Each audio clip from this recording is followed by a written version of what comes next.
की भूमिका बहुत महत्वपूर्ण है। ये है ब्लॉकचेन। ये technology minimum government maximum governance के सरकार के विजन के साथ जुड़ती है, उसे आगे बढ़ाती है। इसकी मदद से सेल्फ गवर्नेंस और सेल्फ सर्टिफिकेशन को और विस्तार दिया जा रहा है और भविष्य की संभावनाओं को तलाशा जा रहा है। सरकारी प्रक्रियाओं, उलझनों, अड़चनों को इसकी मदद से दूर किया जा सकता है। इन प्रक्रियाओं में सुधार से पारदर्शिता बढ़ेगी, भ्रष्टाचार कम होगा, अपराध कम होंगे और इन सबका सीधा प्रभाव भारत के नागरिकों की ईज ऑफ लिविंग पर पड़ेगा। साथियों, ब्लॉकचेन टेक्नोलॉजी का विस्तार भारत को ease of doing business rankings में बहुत ऊपर लाने की भी क्षमता रखता है।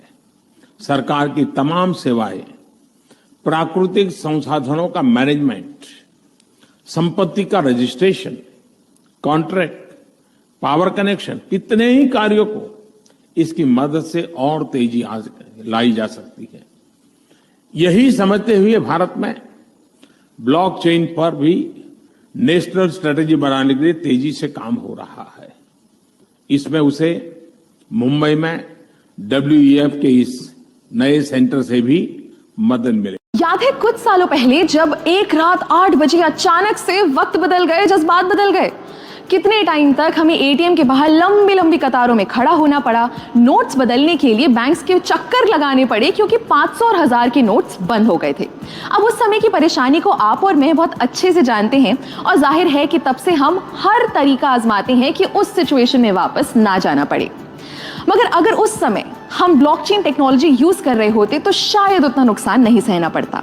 नमस्कार, स्वागत है आपका जी के डिजिटल शो पर। मैं हूं पलक यादव और आज हम बात करेंगे क्रिप्टो करेंसी के एक बहुत अहम पहलू पर जिसका नाम है ब्लॉकचेन।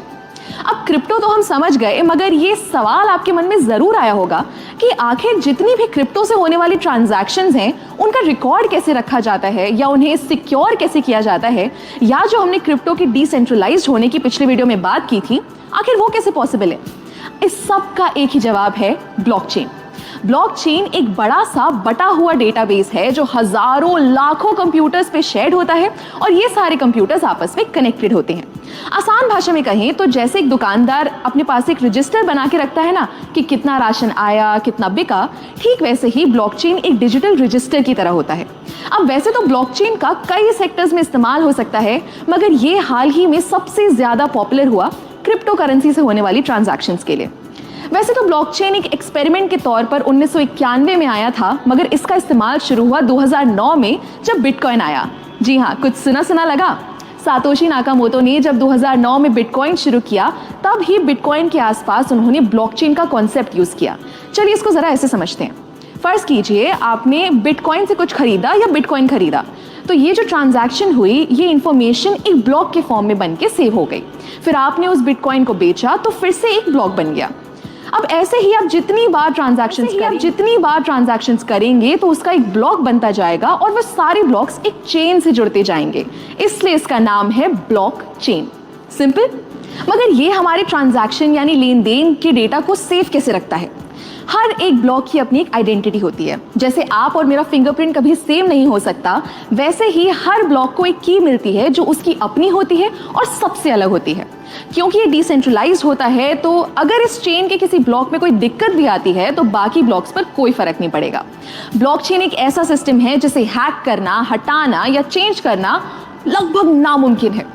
दोस्तों, मानो या ना मानो, ब्लॉकचेन का फ्यूचर बहुत बड़ा है और इसका इस्तेमाल लगभग हर जगह शुरू होने का टाइम दूर नहीं है, क्योंकि इसके बहुत से फायदे हैं। जैसे नंबर 1, क्योंकि डिस्ट्रीब्यूटेड है और इसमें स्टोर्ड जानकारी किसी लाइब्रेरी या सरकारी दफ्तर की तरह एक जगह नहीं रखी जाती। इसको संभालने या मेंटेन करने के लिए किसी मिडिल मैन की जरूरत नहीं है।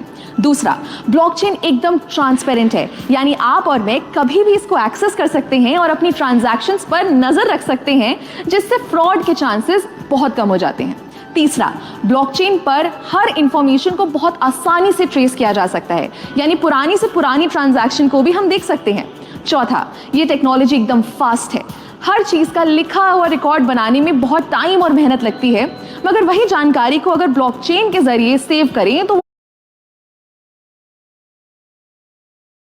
बहुत आसानी से और बहुत जल्दी हो जाएगा। और आखिरी, जैसा मैंने पहले भी बताया कि ये बहुत सेफ है, तो आप टेंशन फ्री होकर इसका इस्तेमाल कर सकते हैं। क्या आपको पता है, बहुत से भारतीय बैंक्स ने इस ब्लॉकचेन टेक्नोलॉजी को ऑलरेडी यूज करना शुरू कर दिया है, जैसे ई-केवाईसी के लिए, ई सिग्नेचर के जरिए ऑनलाइन डॉक्यूमेंट्स या कागजात वेरीफाई करने के लिए, कमर्शियल लेटर्स बनाने के लिए इत्यादि। हमारी प्लानिंग कमीशन यानी नीति आयोग ने भी ब्लॉकचेन पर व्हाइट पेपर पब्लिश कर दिया है, जिसमें ई गवर्नेंस को लेकर इसके इस्तेमाल की बात की गई है। एक मजे की बात बताऊं, 2010 में पहली बार फ्लोरिडा के एक आदमी ने 10,000 बिटकॉइन से 2 पिज्जा खरीदे थे। और आज एक बिटकॉइन की अगर कीमत लगभग 15 लाख रुपए है, तो अनुमान लगाइए 10,000 बिटकॉइंस की कीमत क्या होगी। ऐसे ही आपको क्रिप्टो की दुनिया की मजेदार बातें बताते रहेंगे, सो स्टे ट्यून्ड और देखते रहिए जी डिजिटल। जानते हैं कि ये है क्या, व्हाट इज ब्लॉकचेन। दोस्तों, ब्लॉकचेन भी इंटरनेट का कह सकते हैं कि तीसरा वर्जन है, लेटेस्ट वर्जन कह सकते हैं। पहले हम लोग किसी भी डेटा को पेन ड्राइव पे, सीडी पे सेव करते थे, फिर हार्ड डिस्क पे सेव करते थे, फिर इंटरनेट पे स्पेस लेते थे, सेव करते थे। आज भी वेब स्पेस खरीदते हैं, लेकिन